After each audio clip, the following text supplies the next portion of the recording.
Eerde, unshot at. And when we came down, there was no Germans around. It was a beautiful flight. I remember going out the door and there's parachutes all around and parachutes on the ground, uncontested. There's just no fighting at all. So all the companies formed up in a hurry, and we moved immediately into Eerde. And so the time we dug in by the church there, Mr. Mobeer's backyard, well, I don't know how many hours after that we came up and used this for an OP.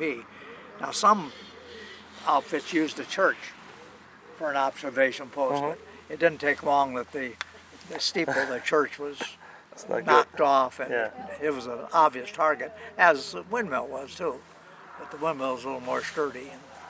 But I saw pictures of the windmill years later, and it was punctured, several holes in it. Yeah. So, but when we left, it hadn't been hit that much.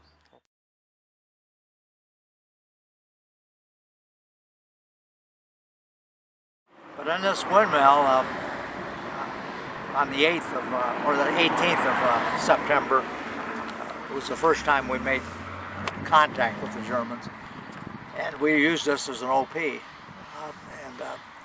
Lieutenant Hilton and Jake Wingard and myself were in the windmill here, and the Germans were, you could see them a couple hundred yards probably out in these sand dunes. I'm guessing the 200 yards. My memory's not exact on that, but so while Jake was directing fire, he had to step into the window to see where the shells were hitting, to know whether to go right, left, or farther or shorter. And he stepped in the window, and I was probably 7-8 feet away from him, and he turned and he said, "I'm dead, I'm dead." And I caught him and laid him down on the floor, and the lieutenant came over, and I said, "I'm going to go for a medic."